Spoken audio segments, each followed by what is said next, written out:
সারা দুনিয়ায় দিনের বার্তা করতে প্রচার ও প্রসার, কুরআন হাদিসের আলোকে শোনো বয়ান ভাই আমার।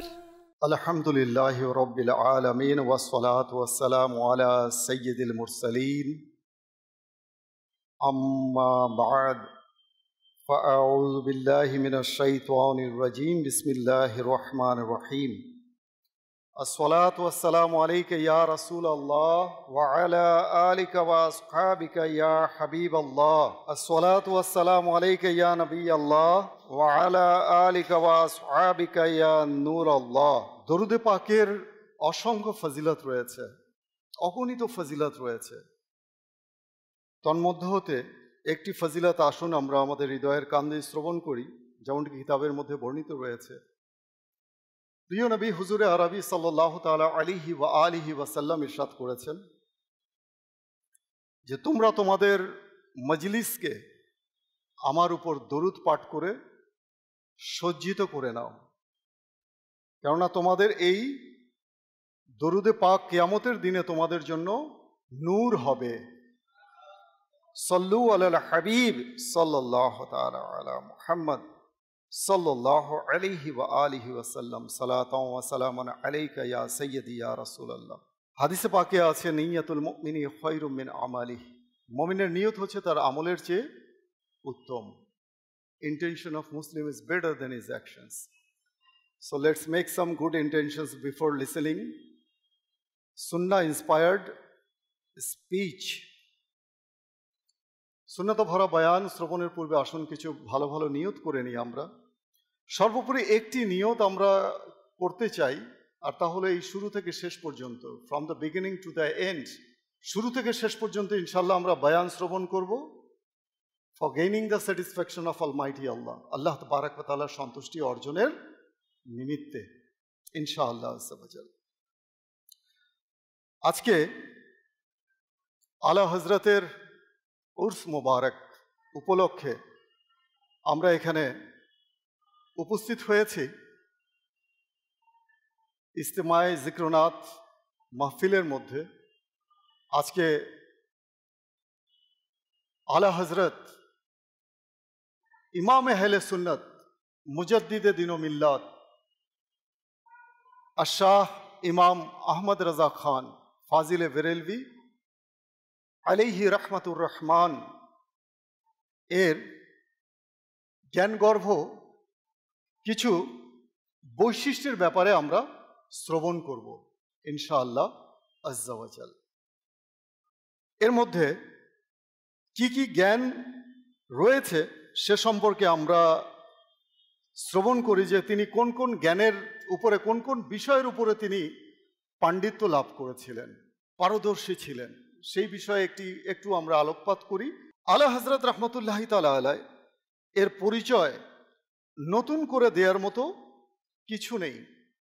বাংলাদেশের আনাচে কানাচে, এমনকি সারা বিশ্বে, not only in Bangladesh but also all over the world, বিশ্বের সর্বত্র এখন চারিদিকেই আলা হযরতের ডঙ্কা বাজছে চারিদিকে।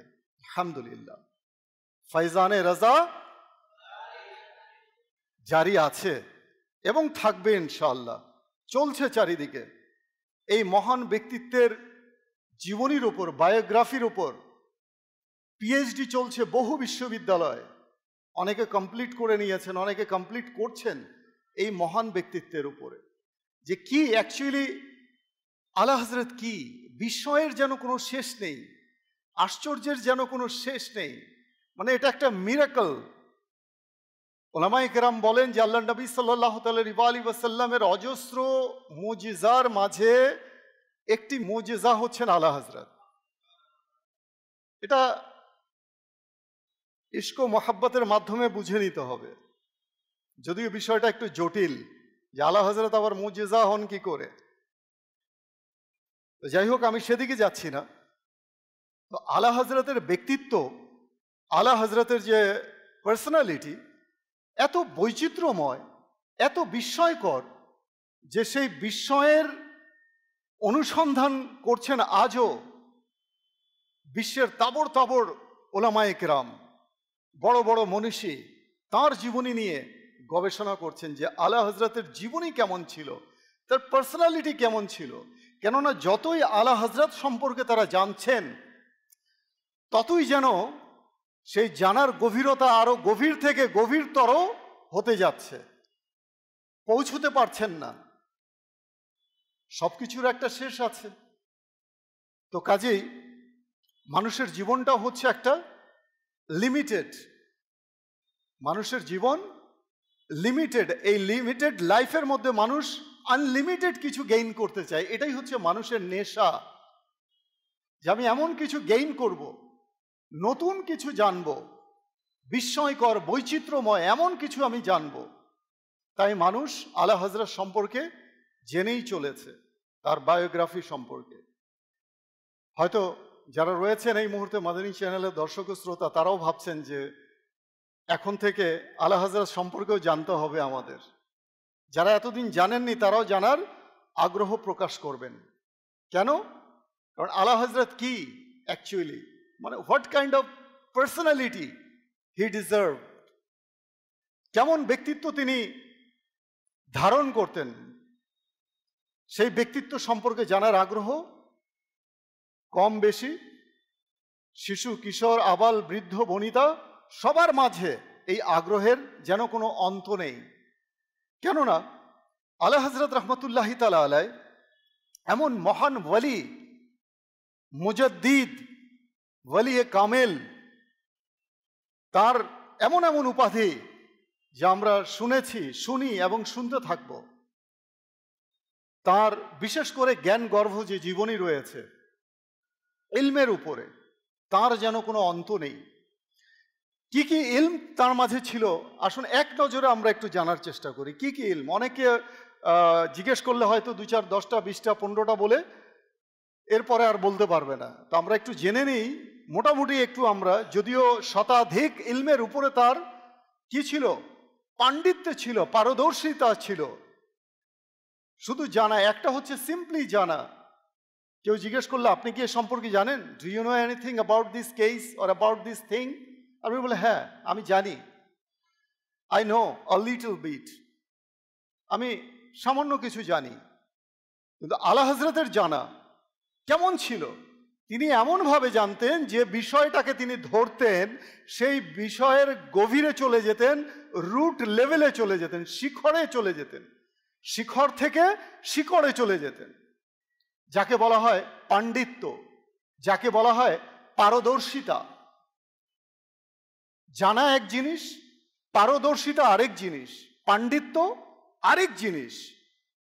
আলা হজরত এমন পাণ্ডিত্যের, এমন পারদর্শিতার অধিকারী ছিলেন।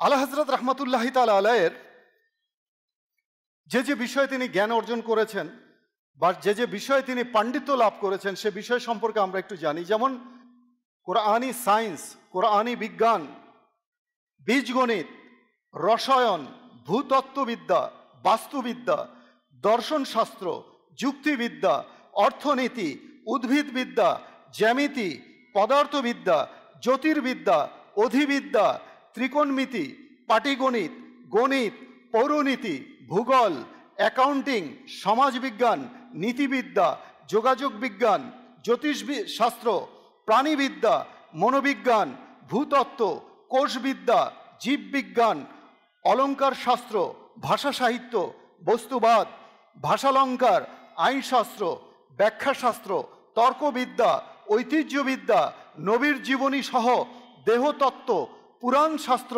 পরিসংখ্যান, ধ্বনিবিদ্যা, অর্থশাস্ত্র, গ্রিক পাটিগণিত, ব্যাংকিং, কাব্যশাস্ত্র, পাণ্ডিত্যশাস্ত্র, বিশ্বাস প্রবন্ধ, ইতিহাস, সংখ্যাতত্ত্ব প্রভৃতি। সামান্য কয়েকটা আমি সংগ্রহ করেছি, বাকিটা beyond my intelligible, out of my knowledge, আমার জ্ঞানের বাইরে। এই 100টা বিষয়ের মধ্যে আমি 100টা পুরোটা কালেক্ট করতে পারিনি, তো যে কটা কালেক্ট করতে পেরেছি সেই কয়েকটা বললাম আমি। এখানে একটা বিষয়, এখানে মানে অতিরিক্ত কোনো অ্যাড করা নেই, তো আজকে যে বিষয় সম্পর্কে আমি একটু টাচ দেব আপনাদেরকে, সেটা হচ্ছে কাব্যশাস্ত্র, আলা হযরতের শের ও শায়েরি। এরপর রয়েছে সংখ্যা তত্ত্ব। এ সম্পর্কে ইনশাআল্লাহ তাআলা কিছুটা আমরা জানার চেষ্টা করব। ধৈর্য সহকারে ইনশাআল্লাহ বসবো আমরা এবং আলা হযরতের ইলম সম্পর্কে আমরা একটু জানার চেষ্টা করব যে আলা হযরত রাহমাতুল্লাহি তাআলা আলাইহি কত বড় মাপের কাব্যিকতা তিনি করেছেন। কবি তো পৃথিবীতে অনেক এসেছে, কবি সাহিত্যিক পৃথিবীতে অনেক এসেছেন, কিন্তু আমার আলা হযরত কেমন সাহিত্যিক ছিলেন, কেমন কবি ছিলেন, কেমন শের ও শায়েরি করেছেন, তার ফাসাহাত বালাগাতের যে মানদণ্ড কেমন ছিল, সে সম্পর্কে ইনশাআল্লাহ তাআলা একটু আজকে জানার চেষ্টা করব। প্রথমে যদি আমি সংখ্যা তত্ত্ব অর্থাৎ ইলমে আবজাদের ব্যাপারে যদি বলি, ইলমে আদাদের ব্যাপারে যদি বলি, অর্থাৎ সংখ্যা তত্ত্বের বিষয়ে যদি বলি, তো আলা হযরত রাহমাতুল্লাহি তাআলা আলাইহি সংখ্যা তত্ত্বকে এমনভাবে অর্জন করেছিলেন, এই ইলমে আবজাদকে এমনভাবে তিনি গেইন করেছিলেন যে তিনি অনেক বিষয়ে তিনি এর আবজাদ বের করেছেন, অনেক বিষয়। যেমন আমরা উদাহরণস্বরূপ বলতে পারি বিসমিল্লাহির রহমানির রহিমের আবজাদ হচ্ছে, সংখ্যা হচ্ছে কত? 7, 8, 6। এইরকম আলা হযরত রাহমাতুল্লাহি তাআলা আলাইহি যে বই তিনি লিখতেন, সেই বইকে তিনি 2 লাইনে তার শিরোনাম লেখার চেষ্টা করতেন, 2 লাইনে। যেমন একটি কিতাবের নাম আমি উল্লেখ করছি, আদ-দাওলাতুল মাক্কিয়া বিল মাদ্দাতিল গায়বিয়া। এই যে ইলমে গায়েবের উপরে তিনি যে কিতাবটা লিখেছেন, এর মধ্যে এই লাইনের মধ্যে প্রত্যেকটা অক্ষরের নিসবতে যে আবজাদ বের হয়, এই আবজাদ অনুসারে তিনি লিখেছেন যে এই আবজাদ দিয়ে বের করা যাবে যে সেই কিতাব কোন তারিখে কত সনে লেখা হয়েছে। কেমন তিনি রহস্য ছেড়ে দিয়েছেন, মানুষ যেন তার সম্পর্কে শুধু ভাবতেই থাকে। অর্থাৎ প্রত্যেকটা জায়গাতে তিনি রহস্যের ছাপ রেখেছেন। মানুষজন ইলম অর্জন করে, শুধু করতেই থাকে করতেই থাকে, একটা নেশার মতো। ইলম অর্জন করা একটা নেশা, যে কি লেখা আছে আর একটু পড়ি, আরো এক পৃষ্ঠা পড়ি, আরো কিছুটা জ্ঞান অর্জন করি। এইভাবে আলা হযরত রাহমাতুল্লাহি তাআলা আলাইহি প্রত্যেক বিষয়ে তিনি এমনভাবে আগ্রহ সৃষ্টি করে দিয়েছেন মানুষের মাঝে যে মানুষ শুধু আগ্রহ নিয়ে ওই পিছে পিছে শুধু ছুটতেই থাকবে, হ্যামিলিয়নের বাঁশিওয়ালার মতো পিছে পিছে ছুটতে থাকবে। সেই নেশা তাকে তাড়িয়ে নিয়ে বেড়াবে, জানার আগ্রহ কাজ করবে। তো কাজেই এই ইলমে আবজাদ তিনি এমনও লিখেছেন যে তিনি তার ইন্তেকালের তারিখটা পর্যন্ত কোরআনের আয়াত থেকে তিনি লিখে গেছেন। তিনি কোন তারিখে, কোন সনে, কোন তারিখে, কয়টার সময়, এই সময়ের তত্ত্ব, সময় তত্ত্ব, এর উপরেও তিনি ইলমে, মানে ওই যে জ্যোতির্বিদ্যা, যেটা গ্রহ নক্ষত্র দিয়ে সময় নির্ণয় করা, সেই জ্ঞানও তিনি অর্জন করেছেন। নট অনলি জ্ঞান অর্জন করেছেন, সেটার যে লাস্ট স্টেজ রয়েছে সেই লেভেল পর্যন্ত তিনি পৌঁছে গেছেন। অর্থাৎ আমরা বলতে পারি পাণ্ডিত্য। সব মানুষকে পারদর্শী বলা যায় না, পণ্ডিত বলা যায় না, স্কলার বলা যায় না। তো পাণ্ডিত্য এটা খুব বিশদ একটা ব্যাপার, বিশাল একটা ব্যাপার। তো তিনি তার ইন্তেকালের তারিখটা পর্যন্ত কোরআনের আয়াত থেকে তিনি আবজাদের মাধ্যমে তিনি লিখে দিয়ে গেছেন। আর ঠিক সেম, মানে হিজরি সনে সেম তারিখে, সেম সময়ে, 1 মিনিটও আগে পরে না, তিনি এই দুনিয়া থেকে ইন্তেকাল করেছেন, অর্থাৎ পর্দা করেছেন। সুবহানাল্লাহ। আলা হযরত রাহমাতুল্লাহি তাআলা আলাইহি তার ইলিমের দৌড় কেমন ছিল, এটা তো গেল সংখ্যা তত্ত্ব এর ব্যাপারে, ইলমে আবজাদের ব্যাপারে। আসুন এখন আমরা ইলমে শায়েরির ব্যাপারে কিছুটা আলোকপাত করি। ইলমে শায়েরির ব্যাপারে যখন আলা হযরতের কথা চলে আসে, তখন মানুষের সুরের মূর্ছনায় যখন হৃদয়ে দুলতে থাকে, এই হৃদয়ের তালে তালে মানুষের দেহ দুলতে থাকে, দেহের তালে তালে মানুষের হৃদয়ও দুলতে থাকে। আর আলা হযরত দুলিয়েছেন, কিসে দুলিয়েছেন? ইশকে রসুলের মধ্যে, নবীর ভালোবাসায়। নবীর ভালোবাসার সুধা, জাম পান করিয়েছেন উম্মতে মুহাম্মাদিকে, যে নবীর প্রেম কাকে বলে, ইশকে রাসূল কাকে বলে। আজকে আমরা ভালোবাসা এবং ইশক এরও ডেফিনেশন ইনশাআল্লাহ তাআলা জানবো, যে what is the definition between ভালোবাসা অ্যান্ড ইশক, অর্থাৎ ইশক কি জিনিস, ভালোবাসা কি জিনিস, সে সম্পর্কে ইনশাআল্লাহ তাআলা আমরা জানবো। যেমন সবাই নবীকে আমরা ভালোবাসি, সবাই কিন্তু নবীকে ভালোবাসি, ভালোবাসার দাবি আমরা সবাই করি। কেউ যদি কাউকে প্রশ্ন করে, do you love our beloved prophet সাল্লাল্লাহু আলাইহি ওয়াসাল্লাম, everyone says that, oh yeah, I must love our beloved prophet sallallahu alaihi wasallam. অবশ্যই আমি ভালোবাসি আমার নবীকে। কিন্তু যদি প্রশ্ন করা হয়, তুমি কি আশিকে রাসূল, are you the devotee of beloved prophet sallallahu alaihi wasallam, then everyone have to be stopped. থামতে হবে, তাকে ভাবতে হবে যে আমি ভালো তো বাসি, কিন্তু ইশক এখনো করতে পেরেছি কিনা এটা আমার সন্দেহ আছে, আমি আশিক হতে পেরেছি কিনা সন্দেহ আছে। কাজে আসছি সেই সম্পর্কে। চমৎকার একটি ঘটনা দিয়ে শুরু করব ইনশাআল্লাহ তাআলা। জানি না আজকে সময় কতটুকু আমি পাবো, তারপরেও চেষ্টা করব আপনাদেরকে যথাসাধ্য ইনশাআল্লাহ কিছুটা টাচ দেওয়ার জন্য। একদা নানপাড়া প্রশাসনের, অর্থাৎ হিন্দের মধ্যে উত্তরপ্রদেশের নানপাড়া প্রশাসনের, ইউপি রাজ্যের উত্তরপ্রদেশের নানপাড়া প্রশাসনের নবাবের প্রশংসা ও গুণকীর্তনে তৎকালীন কবি ও সাহিত্যিকগণ অনেক কবিতা রচনা করেছেন। অনেক সময় হয় না যে রাজা, বাদশাহ, শাসক তাদের গুণগান, তাদের প্রশংসা অনেক কবি সাহিত্যিকরা করে থাকে। কেন করে থাকে? কিছু উপঢৌকন, কিছু উপহার, কিছু মালে গনিমত পাওয়ার জন্য প্রশংসা করে থাকে, করতো এক সময় রাজা, বাদশাদের, নবাবদের। তো কিছু লোক এসে আলা হযরত রহমাতুল্লাহি তাআলা আলাইকে নবাবের প্রশংসায় কিছু না কিছু কবিতার পংক্তি লেখার জন্য অনুনয় বিনয় করতে লাগলো, যে হুজুর কিছু লেখেন অমুক নবাবের শানে, অমুক নবাব সাহেবের শানে কিছু লেখেন। আর লিখলে আপনি কি হবে? আপনি বাদশার সুনজরে পড়বেন, নবাবের সুনজরে পড়বেন, সেখানে আপনিও কিছু উপঢৌকন পাবেন, কিছু উপহার পাবেন। তদুত্তরে আমার আলা হযরত কি বললেন শুনুন, হৃদয়ের কান দিয়ে শুনুন। তো আলা হযরত রহমাতুল্লাহি তাআলা আলাইহি তাদের এই আবেদনের উত্তরে একটি নাতে রসুল লিখে ফেললেন। সুবহানাল্লাহ। একটি নাতে রসুল লিখলেন, যার প্রথম চয়ন হলো वो कमाल हुस्न हुजूर है, सुभान अल्लाह, वो कमाल हुस्न हुजूर है कि गुमान नक्शे जहां नहीं, यही फूल खार से दूर है, यही शम्आ है कि धुआं नहीं। এই কালাম তিনি লিখলেন, যার অর্থ এর সৌন্দর্য, আল্লাহ নবী সাল্লাল্লাহু আলাইহি ওয়াসাল্লামের সৌন্দর্য, the Glamour, the beautification, the radiant of our beloved prophet sallallahu alaihi wasallam, সৌন্দর্য উৎকর্ষতা এমন যে এতে কোনো ধরনের কোনো অপূর্ণতা থাকা তো দূরের কথা, কোনো অপূর্ণতার কল্পনাও করা যায় না।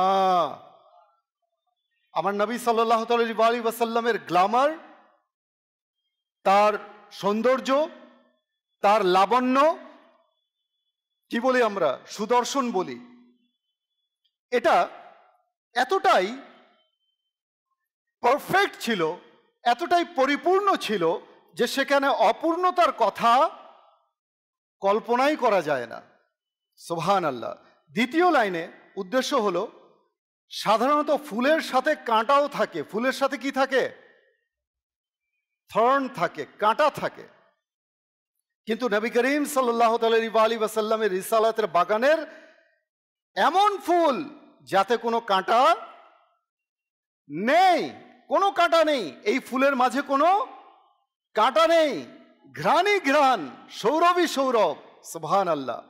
তিনি প্রদীপ, যাতে কোনো ধোঁয়া নেই, তিনি এমনই প্রদীপ, পৃথিবীর যে কোনো প্রদীপের কি আছে? ধোঁয়া আছে। কিন্তু রিসালাতে মুআব সাল্লাল্লাহু তাআলা আলাইহি ওয়াসাল্লাম এমনই প্রদীপ, এমনই ল্যাম্প, যার কোনো ধোঁয়া নেই। এই কালামের শেষ চরণে নানা পাড়া প্রশাসনের নবাবের প্রশংসায় কবিতা না লেখার মহিমান্বিত এবং ইশক ও ভালোবাসায় নিমজ্জিত কারণ হিসাবে তিনি বর্ণনা করেন যে করু মদহে আহলে দুওয়াল রাজা पड़े इस बला में मेरी बला मैं गदा हूं अपने करीम का मेरा दीन पाराए ना नहीं অর্থাৎ হে রাজা আমি কি সম্পদশালী দুনিয়ার নবাব এবং শাসকদের প্রশংসা ও তোষামত করব? নিজেকে উল্লেখ করে বলছেন আলা হযরত যে আমি কি দুনিয়ার কোনো রাজা বাদশাহ কিংবা নবাবের আমি প্রশংসা করব, তোষামত করব? এটা কখনোই হতে পারে না। সম্পদশালীদের তোষামত করা একটি বালা অর্থাৎ বিপদ, মুসিবত, আর এই বালায় আমার দ্বারা তো হতেই পারে না। আর পরবর্তী চয়নে তিনি বলেন আমি তো রাসূলে পাক সাল্লাল্লাহু তাআলা আলাইহি ওয়া আলিহি ওয়া সাল্লামের ভিখারি, আমি নবী করিম সাল্লাল্লাহু তাআলা আলাইহি ওয়া সাল্লামের দরবারের ভিখারি। আমার ধর্ম রুটির টুকরো নয়, আমার দিন রুটির টুকরো নয় যে যেদিকে সম্পদ দেখব সেদিকেই ঝাঁপিয়ে পড়ব। অনেক এমন আছে না রিলিজিয়ন, সম্পদ দেখলে ধর্ম পর্যন্ত চেঞ্জ হয়ে যায়, ধর্মান্তর হয়ে যায় মানুষ। কিন্তু আলা হযরত বলছেন আমার দিন, আমার ধর্ম কোনো রুটির টুকরো না যে আমি সম্পদ দেখলেই কি করব, ঝাঁপিয়ে পড়ব। সুবহানাল্লাহ। কাজেই আল্লাহ পাক আমাদেরকেও আলা হযরত রহমতুল্লাহি তাআলা আলাইহির ন্যায় আত্মসম্মান নসিব করুন। প্রিয় ইসলামী ভাইয়েরা, বর্ণনাকৃত ঘটনা থেকে জানা গেল যে আল্লাহ ওয়ালারা দুনিয়ার তোষামত চাটুকারিতা করেন না। কেননা সম্পদশালীদের তোষামত তো তারাই করে যারা দুনিয়ার নিকৃষ্ট সম্পদ লাভের লালসা করে, আর আল্লাহ ওয়ালারা তো অল্পে তুষ্টির অমূল্য সম্পদে সম্পদশালী হয়ে থাকেন। আল্লাহ ওয়ালাদের দৃষ্টি সম্পদশালীদের সম্পদের প্রতি নয়, বরং আল্লাহ ওয়ালাদের আল্লাহ পাকের রহমতের প্রতি ভরসা হয়ে থাকে। আল্লাহ ওয়ালাদের অন্তর আল্লাহ পাকের ভালোবাসা এবং রাসূলের ভালোবাসায় আবাদ হয়ে থাকে। মনে রাখবেন, সম্পদশালীদের চাটুকারিতা করা, তাদের তোষামত করা শরীয়তের দৃষ্টিতে কঠোরভাবে নিষেধ ও দ্বীনের জন্য ক্ষতিকর বলা হয়েছে। আসুন তোষামদের নিন্দায় দুটি হাদিসে পাক আমরা শ্রবণ করি। নাম্বার 1, আল্লাহ নবী সাল্লাল্লাহু তাআলা আলাইহি ওয়া আলিহি ওয়া সাল্লাম ইরশাদ করেন, কি ইরশাদ করেন? যখন কেউ কুরআন পাঠ করলো এবং আমলদার আলিম হলো, অতঃপর বাদশাহের দরজায় তার চাটুকারিতা করলো এবং তার সম্পদের লালসায় এলো, তবে সেই বাদশাহের গুনাহের সমান দোজখের আগুনে প্রবেশ করলো। সেই বাদশার যত গুনাহ হবে, যেই গুনাহের কারণে সে দোজখে প্রবেশ করবে, সম গুনাহের অধিকারী হয়ে সেই প্রশংসাকারীও চাটুকারিতাকারীও কি করবে? সেই জাহান্নামে প্রবেশ করবে। নাম্বার 2, আল্লাহ নবী আরো ইরশাদ করেন, মুমিন তোষামতকারী নয়।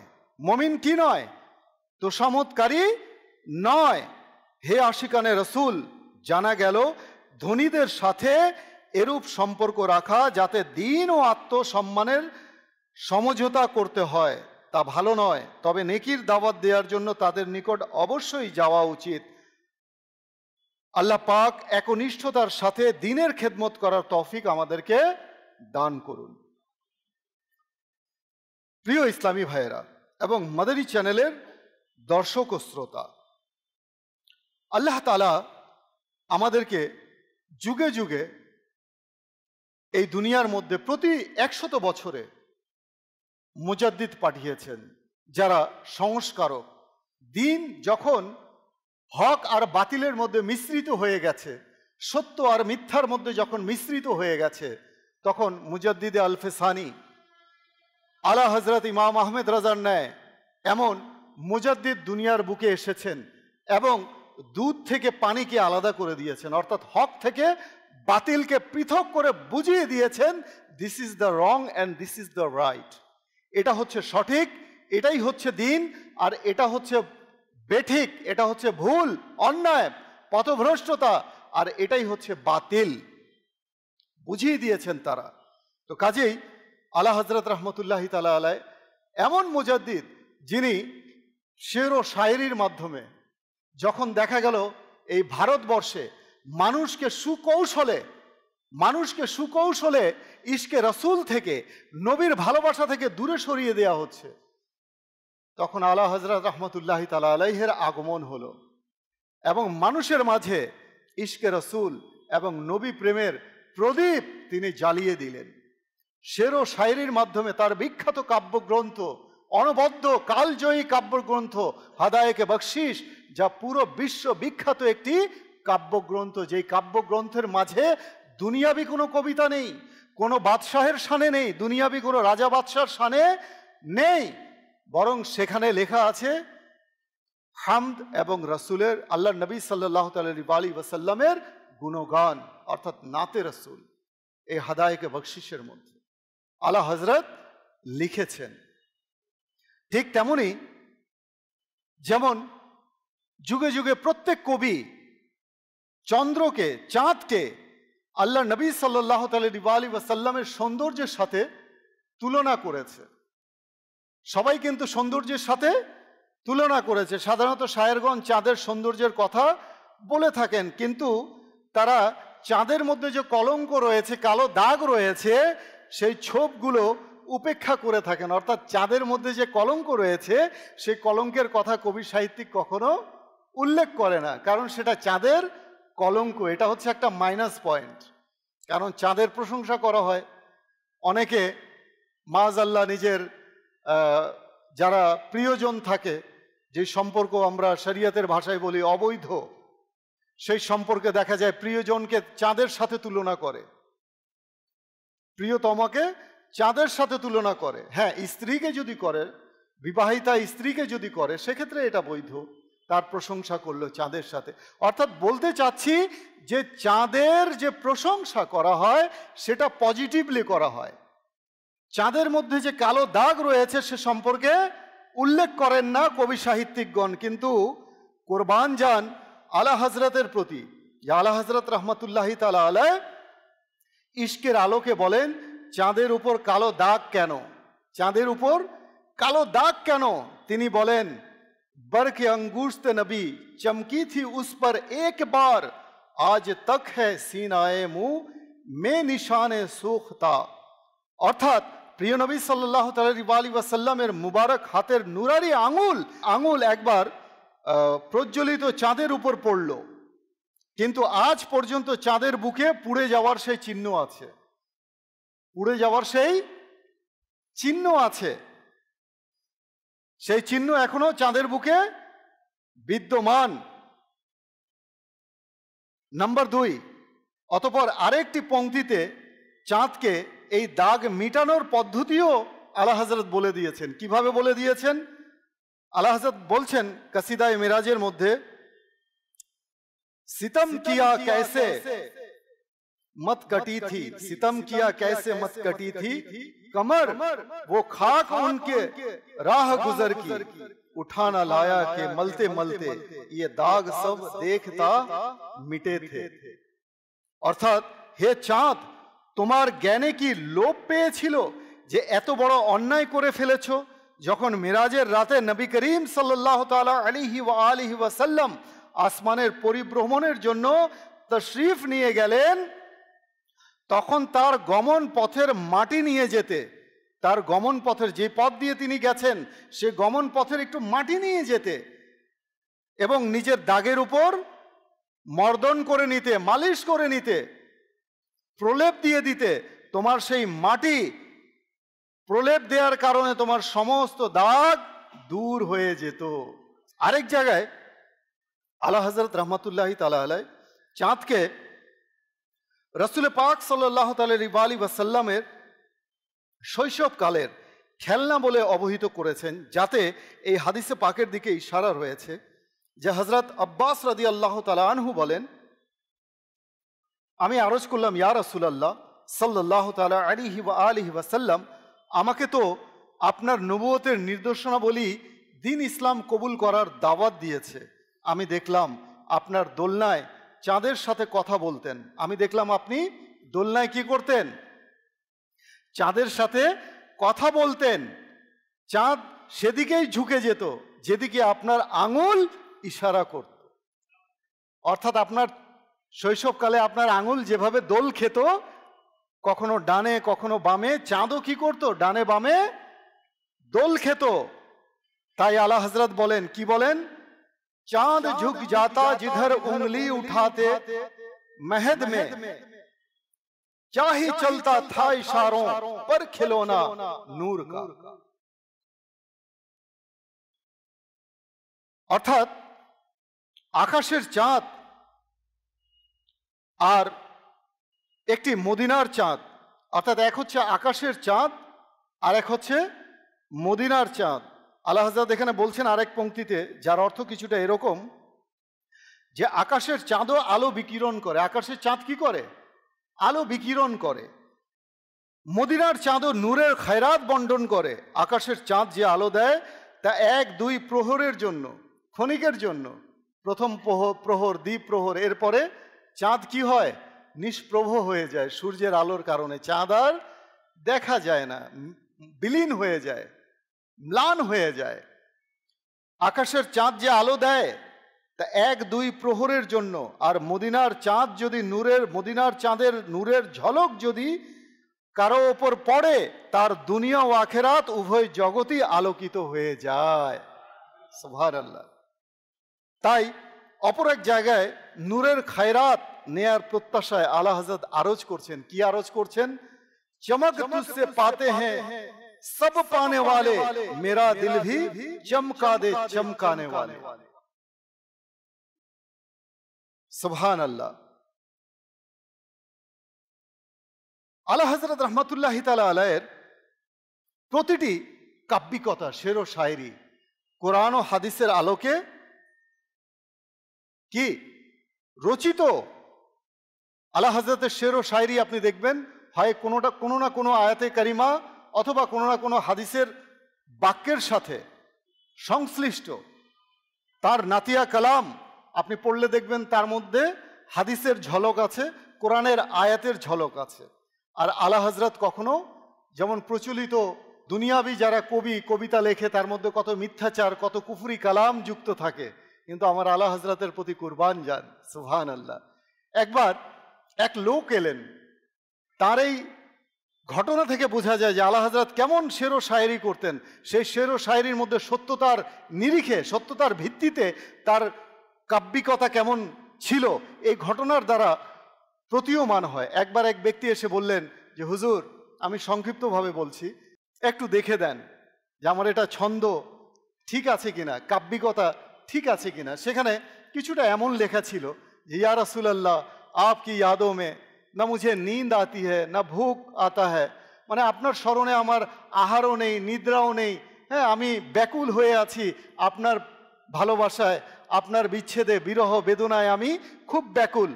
আলা হযরত দেখে তাকে বললেন যে তুমি যা লিখেছ যদি তোমার অন্তরে তা থাকে তাহলে তো কোনো কথা নেই, আর যদি না থাকে তাহলে তুমি মনে করে নাও কার শানে তুমি লিখেছ, যিনি অন্তরের প্রতিটি হৃদ স্পন্দন সম্পর্কে যিনি ওয়াকিবহাল রয়েছেন। মুমিনের, যে নবী হচ্ছেন মুমিনের কলবের চেয়েও নিকটে। যে তুমি কার শানে লিখেছ সেটা যদি মিথ্যা পর্যবসিত হয়, তুমি শের ও শায়রি তো লিখেছ, ইয়া রাসূলুল্লাহ আমার ঘুম আসে না, নিদ্রা আসে না, আমার ক্ষুধা লাগে না আপনার বিরহে। এটা যদি সত্যি না হয় তাহলে তুমি মিথ্যাচার করেছ নবীর শানে। আর যদি সত্যি হয় তাহলে তো কোনো কথাই নেই। আলা হযরত কেমন তিনি কাব্যিকতা করেছেন, তিনি নাতে রসুল লিখেছেন, নাতিয়া কালাম তিনি লিখেছেন, কাব্যিকতা তিনি করেছেন কতটা সত্যতার ভিত্তিতে।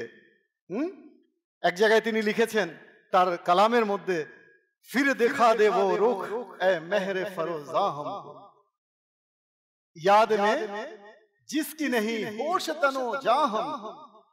ইয়া রাসূলুল্লাহ ফির দেখা দে वो रुख। ইয়া রাসূলুল্লাহ আপনার সেই নুরানি চেহারা, রুখসার রুখ আবারও দেখিয়ে দিন। অর্থাৎ যা আপনি স্বপ্নে আমাকে দেখিয়েছেন, দিদার করিয়েছেন, সেই নুরানি চেহারা ফির দেখা দে वो रुख ए मेहरे फरोज़ा हमको। याद में जिसकी नहीं होश तनो जाहम, মানে যার স্মরণে আমার হোশ থাকে না, আমি বেহুশ হয়ে যাই। যখন স্মরণে আসে ওই চেহারার কথা, যখন স্মরণে আসে আমি নিজের মধ্যে থাকি না, আত্মহারা হয়ে যাই। কেমন শের ও শায়রি করেছেন আলা হযরত রহমতুল্লাহি তাআলা আলাইহি। তো কাজেই আসুন এই আলা হযরতের যে কাব্যিকতা, যে কালাম রয়েছে, এগুলোকে আমরা ইনশাআল্লাহ তাআলা পড়ব। কেননা আলা হযরতের কালামের এক একটা ওয়ার্ডের অর্থ জানার জন্য এমন এমন কঠিন কঠিন শব্দ সেখানে আছে যে ওলামায়ে কেরাম কি করেন, লোগাত নিয়ে বসেন, অভিধান নিয়ে বসেন, তার অর্থ জানার জন্য ডিকশনারি নিয়ে বসেন, না হলে সেই কালামের অর্থ পর্যন্ত জানা যাবে না। এমন এমন কঠিন কঠিন শের ও শায়েরির শব্দ তিনি নিয়ে এসেছেন, কখনো ফার্সি শব্দ, তো কখনো আরবি শব্দ, তো কখনো হিন্দি শব্দ, কখনো গুজরাটি শব্দ। এইভাবে তিনি বহু ভাষার সংমিশ্রণে তিনি কালাম রচনা করেছেন। একবার তো এক কালাম তিনি এমনভাবে রচনা করেছেন, কোনো একজনের অনুরোধে, লাম ইয়াতি নাজিরুকা ফি নাজারিন, এই যে কালামটা 4টা ভাষায়, আরবি, ফার্সি, উর্দু আর হিন্দি, এই 4টা ভাষায় তিনি এই কালামটা পড়েছেন। বিশ্ববিখ্যাত এই কালাম, অনেক শায়ের এই কালাম পড়ে থাকেন। তো কাজেই আলা হযরত রহমতুল্লাহি তাআলা যে কাব্যিকতার যে জ্ঞান ছিল খুবই গভীর ছিল, সুগভীর, বরং গভীর থেকে গভীরতর। আলা হযরত রহমতুল্লাহি তাআলা আলাইহির আমি বলবো না যে তার অসীম জ্ঞান ছিল, হ্যাঁ, অসীম জ্ঞানের মালিক কে? একমাত্র আল্লাহ তাআলা অসীম জ্ঞানের মালিক। কিন্তু সেই অসীম জ্ঞানের মাঝে যে সীমাবদ্ধতা রয়েছে মানুষের জন্য, মখলুকের জন্য একটা সীমা রয়েছে না, লিমিটেশন রয়েছে মখলুক, সেই সীমাবদ্ধতার মাঝে, সীমার মাঝেও অসীম ছিল আমার আলা হযরতের জ্ঞান। সীমার মাঝে অসীম তুমি, সীমার মধ্যেও তার জ্ঞান অসীম ছিল। অর্থাৎ ইলমে গায়েবের যে ব্যাপারটা, যেমন আলা হযরত রহমতুল্লাহি তাআলা আলাইহির কিতাবে এসেছে যে আল্লাহ তাবারক ওয়া তাআলা আল্লাহ রসুলকে কতটুকু জ্ঞান দান করেছেন। একটা ইয়ের ব্যাপারে ধারণা দিতে গিয়ে যে আল্লাহ তাআলার জ্ঞানকে যদিও একটা সীমাবদ্ধ করা যায় না, সাগরেরও একটা সীমা আছে। সাগরও তো দেখতে মানে কুল কিনারা নেই, কোনো কুল পাওয়া যায় না, জাহাজ চলছে তো চলছেই মাসের পরে, তারপরেও একটা কুলে গিয়ে এক সময় ভিড়ে। পৃথিবী লিমিটেড, এটা বোঝানোর জন্য বলা হয়েছে যে সেই সমুদ্রের মাঝে যদি বৃদ্ধাঙ্গুলি ডুবিয়ে যদি ওঠানো হয়, এর মাঝে যতটুকু পানি লেগে থাকে সেই সমপরিমাণ জ্ঞান আল্লাহ রসুলকে দান করা হয়েছে। আবার সেই আল্লাহর রসুলের ওই জ্ঞানকে যদি সমুদ্র তুল্য করা হয়, সমুদ্র মনে করা হয়, সেই সমুদ্রের মাঝে যদি আবার বৃদ্ধাঙ্গুলি ডুবানো হয়, তার মধ্যে যতটুকু পানি উঠে আসে সেই জ্ঞান দান করা হয়েছে উম্মতে মুহাম্মাদীকে। এবার চিন্তা করে দেখেন, অর্থাৎ সীমার মাঝে অসীম তুমি, সীমাবদ্ধতার মাঝেও যেন অসীমত্ব রয়েছে। সুবহানাল্লাহ। তো কাজেই আলা হযরত রহমতুল্লাহি তাআলা আলাইহির এই যে কালাম আমরা এতক্ষণ শুনলাম, নাতিয়া কালামের পংক্তি, আমরা ইনশাআল্লাহ তাআলা আপনারা যারা এখানে তোলাবায়ে কেরাম রয়েছেন, তালিবে ইলম রয়েছেন, জামিয়াতুল মদিনার অনেকে শিক্ষক রয়েছেন, মাদানী রয়েছেন, তো আপনারা পড়েন সব সময়। আমি জানি হাদায়েকে বকশিশ এমনই এক যা ইশকে রাসূলকে, নবীর প্রেমকে, নবীর ভালোবাসাকে বাড়িয়ে দেয়, বহু গুণে বাড়িয়ে দেয়। যারা একবার এর মজা পেয়েছে, একবার এর স্বাদ পেয়েছে, তারা কখনো এই হাদায়েকে বকশিশ থেকে বিমুখ হয় না, তারা পড়তেই থাকে। আর এটা পড়ার জন্য প্রথমত তো উর্দু ভাষার জ্ঞান লাগবে, কেননা এখনো বাংলা অনুবাদ হয়েছে বোধহয় ব্যাখ্যাটা হাদায়েকে বকশিশে, বাজারে হয়তো পাওয়া যাচ্ছে। তো যাই হোক, এটা যদি আমরা পড়ি আমাদের লাভ কি? ইশকে রাসূল বাড়বে, নবীর প্রতি ভালোবাসা বাড়বে। নবীর প্রতি ভালোবাসা যদি না থাকে, সার শূন্য, সব শূন্য। তাই আমি মাঝে মাঝে বলি যে আমলে যদি একটু ঘাটতি হয়, আমলে যদি একটু ঘাটতি হয়, তবু কিয়ামতের দিন বান্দা তরি পার হয়ে যাবে, পেরিয়ে যাবে বান্দা, তরি পার হয়ে যাবে। কিন্তু আদবে যেন ঘাটতি না হয়, কখনো যেন আদবে ঘাটতি না হয়। ইবলিসের ইলমের অভাব ছিল, তাজুল কি মালাইকা, মুআল্লিমুল মালাইকা কি ছিল? শিক্ষক ছিল। আপনারা তো জানেন জ্ঞানের কোনো অভাব ছিল না, আমলেরও কোনো অভাব ছিল না। বলা হয়ে থাকে যে তার সিজদাকে যদি জমিনের বুকে যদি বিছিয়ে দেয়া হয় পিঁপড়া চলারও, কিন্তু সে মরদুদ হলো কেন, অভিশপ্ত হলো কেন? আদবের কারণে, আদবের ঘাটতির কারণে। বেআদব বেনসিব, বা আদব বা নসিব। সৌভাগ্যবান তারাই যাদের মধ্যে শিষ্টাচার রয়েছে। যাদের মধ্যে শিষ্টাচার নেই, বেআদব, এদের মতো হতভাগার দুনিয়াতে নেই। আল্লাহ তাআলা আমাদেরকে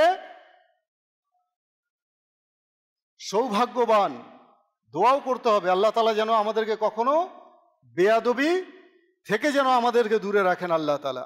महफूज सदा रखना शाह बेअदबों से और मुझसे भी सरजद ना कभी बेअदबी हो।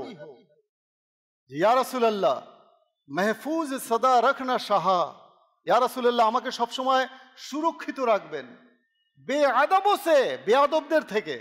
যারা বেয়াদব, যাদের মাঝে কোনো আদব নেই, শিষ্টাচার বর্জিত,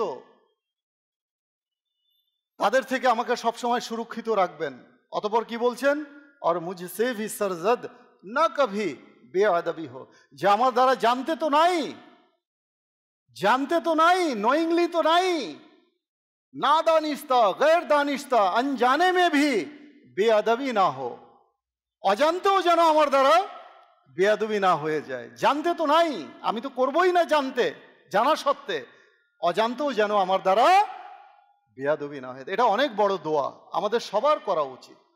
বড়দের সম্মান, আলিম ওলামায়ে কেরামের সম্মান, পীর ও মুর্শিদের সম্মান, মাশায়েখে কেরামের সম্মান, বুজুর্গানে কেরামের সম্মান, মাতা পিতার সম্মান, শিক্ষকের সম্মান, বয়োজ্যেষ্ঠদের সম্মান আল্লাহ তাআলা আমাদেরকে নসিব করুন।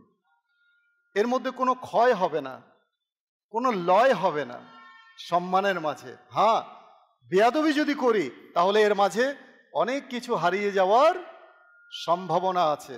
আমাদের সৌন্দর্যের কারণে, রূপের কারণে, লাবণ্যের কারণে কিন্তু জান্নাতে যাবে না এই মাটির দেহ। কিসের কারণে যাবে? আদবের কারণে, আমলের কারণে, আখলাকের কারণে জান্নাতে যাবে।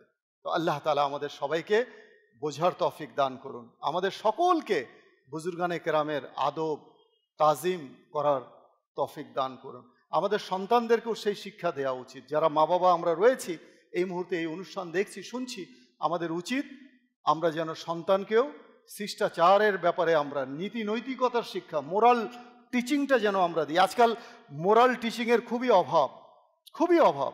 নৈতিকতা যেন উঠেই যাচ্ছেন সমাজ থেকে। শুধু পুঁথিগত বিদ্যা আর পরহস্তে ধন, নহে বিদ্যা নহে ধন হলে প্রয়োজন। এখন সব পুঁথিগত বিদ্যার পিছনেই ছুটছি আমরা। আদব, আখলাক, সৌজন্য, শিষ্টাচার, এগুলো থেকে মানুষ দূরে সরে যাচ্ছে। এক সময় যখন ছোট ছিলাম, দেখতাম কোনো মুরব্বি এসে গাড়িতে উঠলে যারা স্টুডেন্ট থাকতো, কম বয়সী থাকতো, যুবক থাকতো, এরা উঠে যেত, আঙ্কেল এখানে বসেন, হুজুর এখানে বসেন, উঠে যেত। এই যে শিষ্টাচার, এই যে আদব, এটা দেখতাম। কিন্তু এখন খুবই কশিনকালে, কি বলবো, কদাচিৎ চোখে পড়ে, খুব কম, ভেরি রেয়ার ইন নাম্বার নাওএডেজ। আমি দেখা পড়ে না আমার চোখে। বসে থাকে, দাড়ি সাদা, শুভ্র দাড়ি, দাঁড়িয়ে আছে হ্যান্ডেল ধরে, হেডফোন লাগিয়ে, যুবক, একটা ব্যাগ, বোঝাই যায় স্বভাবত স্টুডেন্ট, শিক্ষার্থী। তো আমি মনে মনে ভাবি যে হেডফোনের পাশাপাশি চোখেও যদি কোনো পট্টি থাকতো, যে আমি অন্ধ, কানে বধির, আমি দেখিও না, আমি শুনিও না কে এসে দাঁড়িয়েছে। তা আমার কাছে মনে হয় যে কানে যখন লাগিয়েছি দুইটা, তো চোখেও যদি এরকম কিছু একটা থাকতো সিস্টেম। আমি তো দেখছি আমার সামনে বুজুর্গ দাঁড়িয়ে আছেন, শুভ্র দাড়ি, বাবার বয়সে, দাদার বয়সে, একটু সম্মান দেই না? দিলে কি হবে? সম্মান পাওয়া যাবে। আজকে মানুষ সম্মান পাচ্ছে না কেন? সম্মান না করার কারণে। সম্মান করলে, সম্মান দিলে সম্মান পাওয়া যায়। আমি যদি কাউকে সম্মান দেই, কেউ আমাকে সম্মান করবে। If you respect someone else, you will be respected by somebody else. আপনি কাউকে সম্মান করবেন তো কারো দ্বারা আপনি সম্মানিত হবেন, সম্মান করবেন না সম্মানিত হবেন না। Understood, very easy. এই সূত্র মিলানোর জন্য কোনো বড় পণ্ডিত হওয়ার দরকার নেই। কামা তাদিনু তুদান, as you sow so you reap. যেমন কর্ম তেমন ফল। সন্তানকে শিষ্টাচার শিক্ষা দিচ্ছি না, আদব শিক্ষা দিচ্ছি না, তাই বৃদ্ধ বয়সে এখন বৃদ্ধাশ্রম, আগে ছিল না, আমাদের ছোটবেলায় বৃদ্ধাশ্রম, ওল্ড হাউস নামে কোনো হাউসই ছিল না, বৃদ্ধাশ্রম ছিল না, শুনিনি ওল্ড হাউস কাকে বলে। ছোটবেলায় যদি কেউ ওল্ড হাউস বলতো মনে করতাম পুরাতন কোনো বাড়ি। পরে যখন বয়স হলো বুঝলাম যে না, এটা পুরাতন বাড়ি না, এরা পরিত্যক্ত কোনো বাড়ি না, পুরাতন কোনো বাড়ি না, এটা হচ্ছে বৃদ্ধাশ্রম, যেখানে বৃদ্ধারা থাকে। কতজন অভিমত দেয়, ছেলে আছে, হ্যাঁ আছে, কোথায়, বিদেশে, কি করে, যাক পেশা আর বললাম না, সমাজে প্রতিষ্ঠিত, অর্থ আছে, বাড়ি আছে, গাড়ি আছে, সব আছে, বড় বড় ফ্ল্যাট আছে, ফ্ল্যাটে কুকুরের জায়গা আছে, শুধু জায়গা নেই মা বাবার।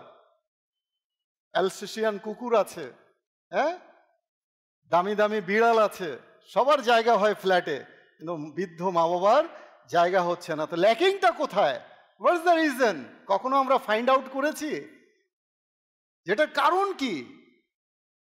হয়তো আমিও আমার মা বাবার করিনি। কামা তাদিনু তুদান, as you sow so you reap. আসুন না আমরা এখন থেকে নিয়ত করে, just make your intention, from now, right now, নিজের সন্তানকে শিক্ষা দেই, আদব শিক্ষা দেই, নৈতিকতা শিক্ষা দেই, আর এটাই থেকে যাবে দুনিয়াতে।